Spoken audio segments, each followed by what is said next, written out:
Like I rightly said, we are a union of youth groups that are operating in Gweru. The whole idea is for us to amplify our voice, particularly looking at the Gweru City Council. Most importantly, issues to do with young people and how our local authority has been handling these issues. So, in a nutshell, I would like to say this is what we're going to be looking at today. Let us begin by defining the roles of local authorities as set in the Constitution of Zimbabwe and the Urban Councils Act.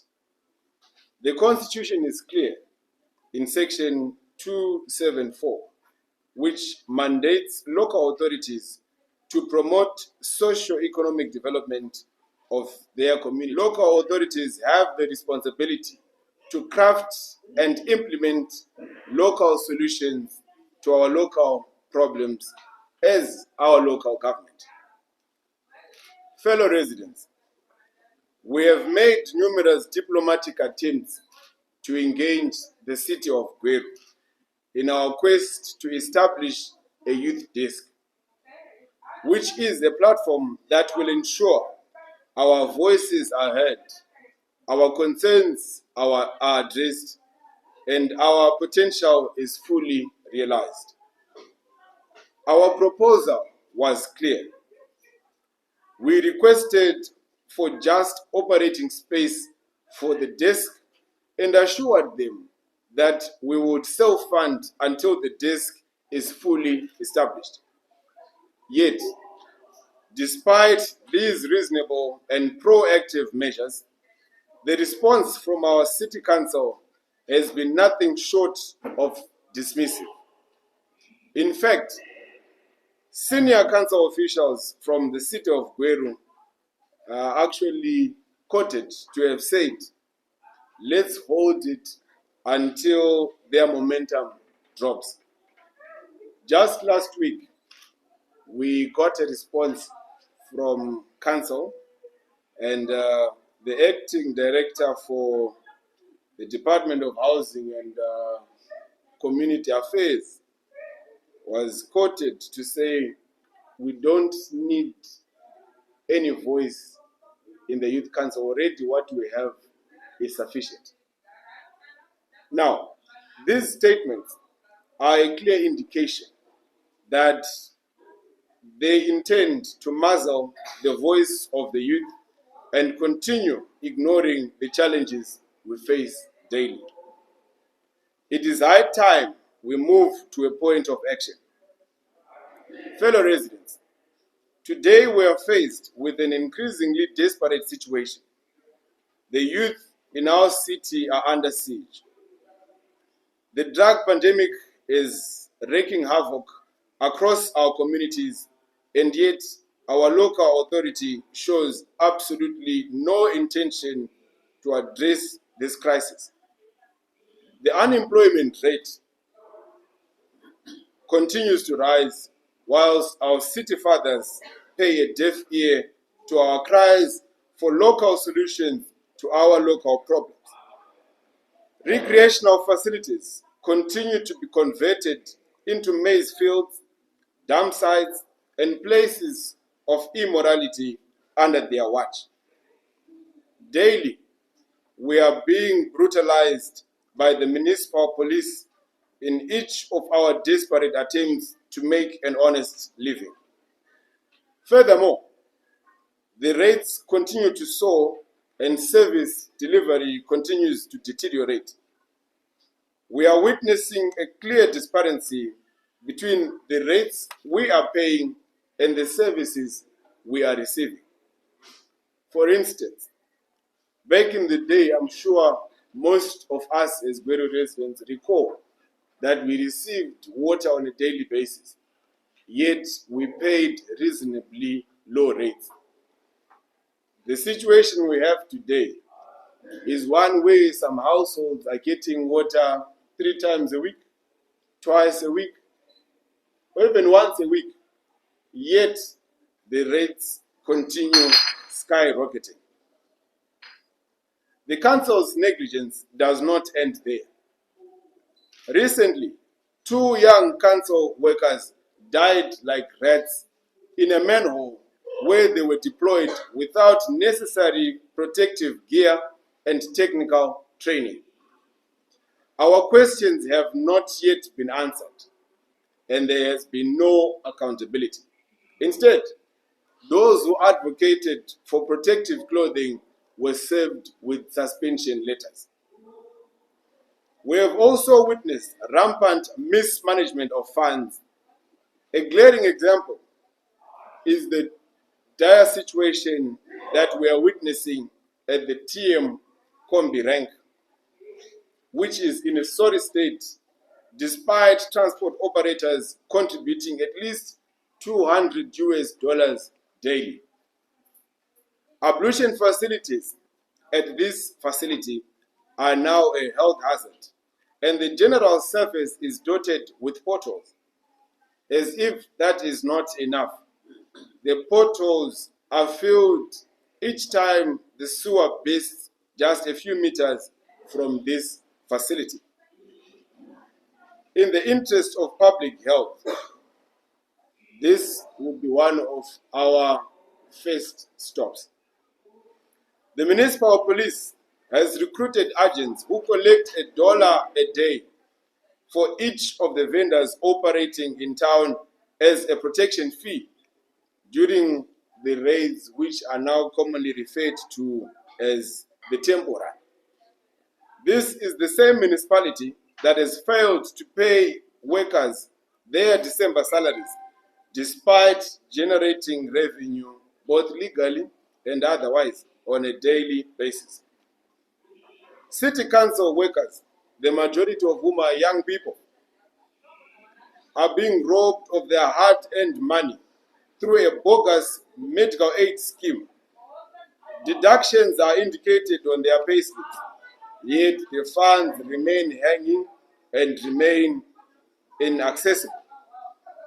In the recent past, council workers were allocated stands as compensation for 4 months of unpaid salaries.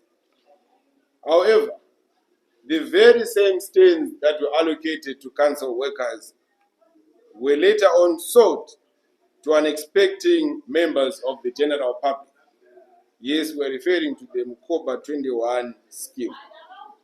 Furthermore, the local authority has delayed the modification of its premises to accommodate persons with disabilities, particularly those that are wheelchair bound. The intake rate of drugs and illicit substances in Mkoba and low density suburbs such as Lundi Park and Ivin is worrying. Yet no meaningful interventions have been made to assist us, the youth, as the most affected, thus indicating the abject need for a youth desk. We have waited long enough for Gweru City Council to hear us, and we can wait no longer. We are therefore here to make it clear that we will not be ignored, and we will not allow our future to be sacrificed by a collection of self-serving individuals who want to bully us into submission. We therefore demand, which is a round table sitting with Gweru City Council management and directorate within the next 24 hours to engage with us and provide us with operating space for the youth desk.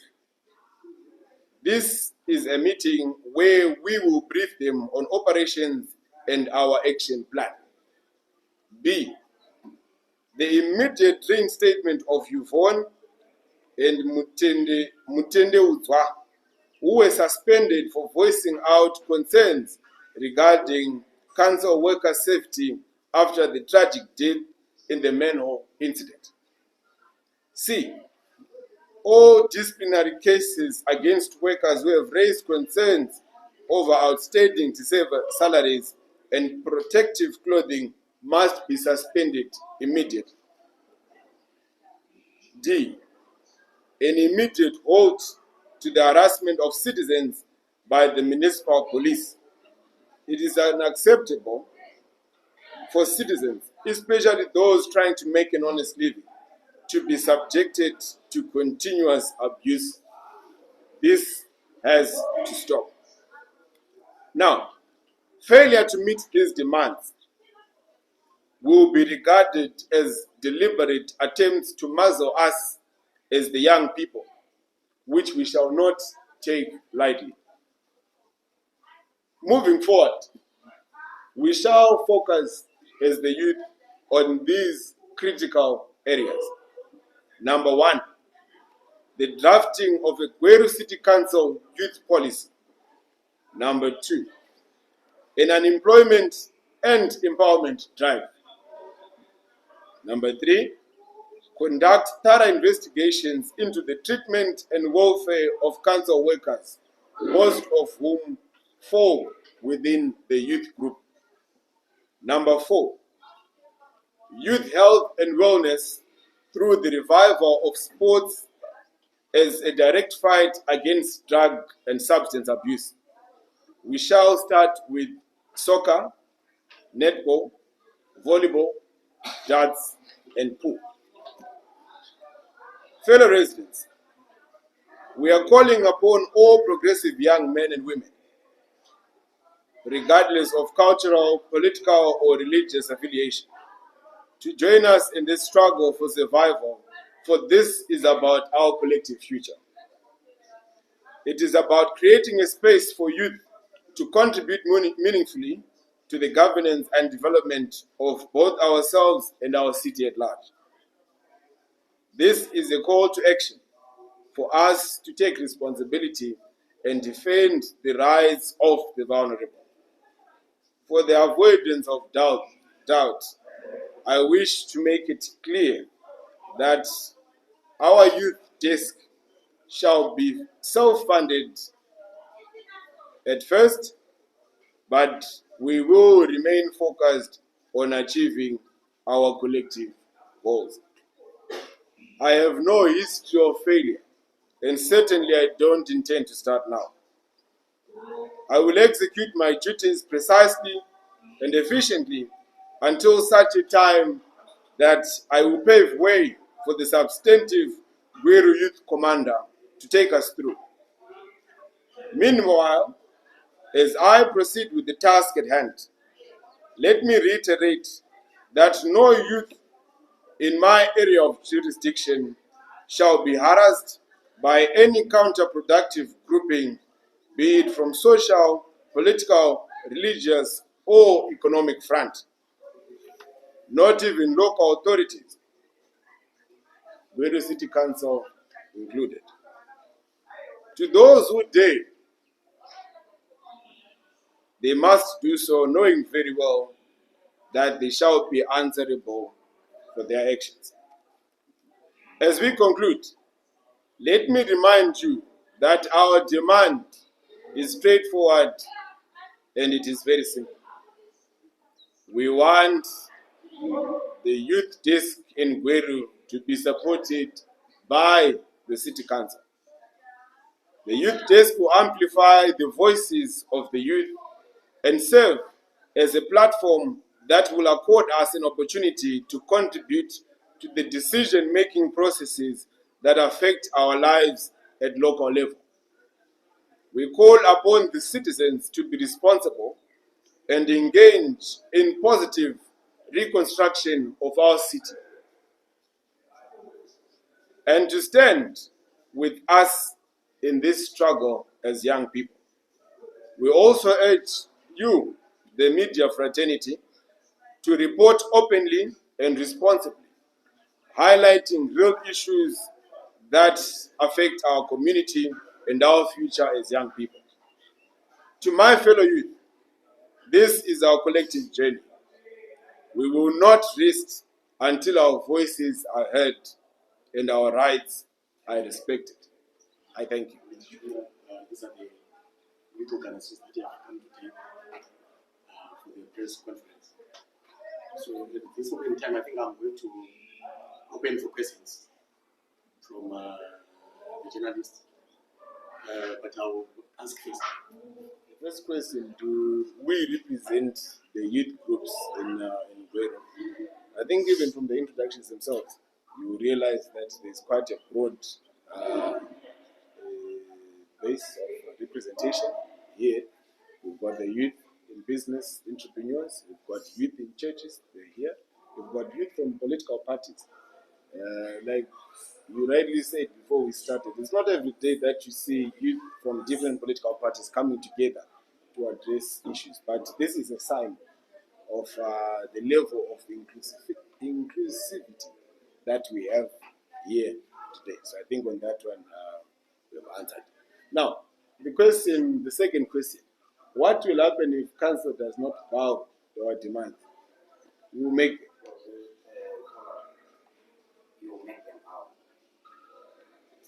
That's a good follow-up question. But again, I'll answer with the very same response. We will make them.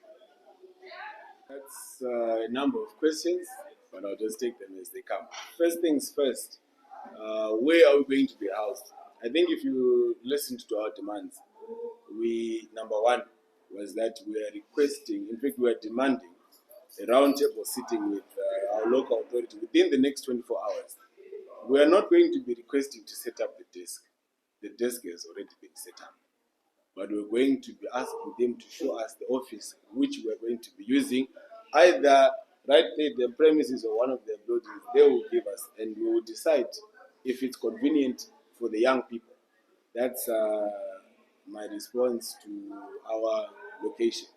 And then the issue you're raising on the budgets, how many people are going to be operating this desk, I'll just point it out. First things first, what's critical is that we have a youth policy. It is in the Gweru City Council youth policy that most of these issues are going to be addressed. But now for us to say we are discussing the budget here, I'm sure you can attest to the fact that we need to continue on the engagement track where we are engaging with young people for them to give us their preferences. That's how we're going to be coming up with the youth policy, and that's where the budgets are going to be coming from. And in terms of the operations of the desk is going to be manned primarily by 3 individuals. We're looking at the youth officer, the deputy youth officer, and the secretary. These are the 3 individuals that are going to be manning the desk.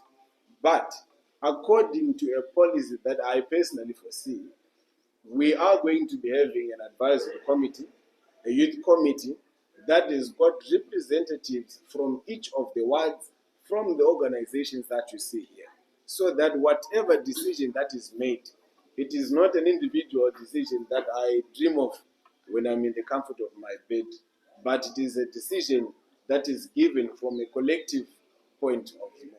What we want is a location and a reference point where young people can come and have their issues looked into and addressed in as much as our local authorities concerned. Well, we are going back and forth, but I think this is something that we explained from the start, during the course of our briefing, during the course of our presentation, and we are explaining it again. But since you're asking, it probably means it has not really reached home. This is not a political movement. That's why you've got the young people from churches, the church organizations, pastors are here, young pastors. The idea behind that is for us to have a collective view that is going to address matters to do with young people. Whether you're in politics, whether you are from the churches, whether unaita zvemashavi, whether you're in business, whether you're an entrepreneur, if you're a young person, this movement or this drive is meant to address these issues. I'm sure, let me just move on explaining deeper as a response to your question. Like I said, as you look at us here, we are not the only young people in the city of Gweru. But this was done for us to kickstart a movement that is going to be representing the young people. The reason why we spoke of the youth policy that is going to be crafted after a series of consultations is because we understand it is almost impossible for us to have all the young people in one group. That's why we have picked or identified the different youth groupings that are there, and their leaders come through. After they come through, we deliberate on matters. Now, coming to the question that has been raised, as far as the young people are concerned, young people do not recognize, see, or know the youth policy that is within the city of Gweru. Why? Let me go even deeper. I don't remember any consultations being done involving young people. Right now, Council has got the Department of Housing and Community Development. Yes, social amenities. Yes, thank you. That department is one way young people are said to belong. But you may be shocked. Right now, there are sports. There's a sports tournament that is being organized in Koba Day. The lady who's organizing this sports tournament is 47 years old. Now you wonder, what sporting dynamics do we get from this individual? We've got young people. Are we saying we're incapable of doing things that directly involve us? So in terms of the youth policy, there is no youth policy in Gweru City Council that we can say represents young people. That's why we need to draft one as young people collective. This group is here in Gweru. We are not synced with other groups elsewhere. This was just the young people in Gweru saying, guys, you know what, let's come together. Let's do things that involve us. Let's be responsible for our own development. That is starting here in Gweru. We have done our research. We have looked into the big councils. We've got Harare, Bulawayo, Mashingo, and all that. They don't have this provision within their administrative structures, which I think goes to even show you how big this battle is. And they don't have, but it is a necessity. It is necessary. I think as young people will agree that we need our voices to be heard, particularly at the table where decisions are made. All right. On that one, we also have the Ministry of Youth itself. It's an important stakeholder, but you don't see them today. You also have Gweru Residents and Ratepayers Association. It's an important stakeholder, but you don't see them today. You also have a number of other youth groupings that are out there that you're not seeing today. Like I rightly said during the course of our presentation, we cannot accommodate everyone in this room. This is a unit that is there to spearhead the program. They are also a part and parcel of these engagements that we continuously do, which is why we made it abundantly clear that as you see us, this is not the city of Gweru. We are not the only young people in Gweru, but these are the groups that have responded positively to the call, the groups that have come together to say, we want to move forward. And then I'll also bring you back again to the issue of the youth policy, where I said the youth policy is not going to be crafted by the individuals you see here. We've got Zimbabwe Congress of Students Union, Zikosu is there. We've got Zinaso again at MSU. These are other groups that are going to feed into the youth policy that we're referring to. So the question on the individuals that you're not seeing, there are probably faces that you dine with on a daily basis that are not here, but the faces that are here equally represent those groups that you're mentioning.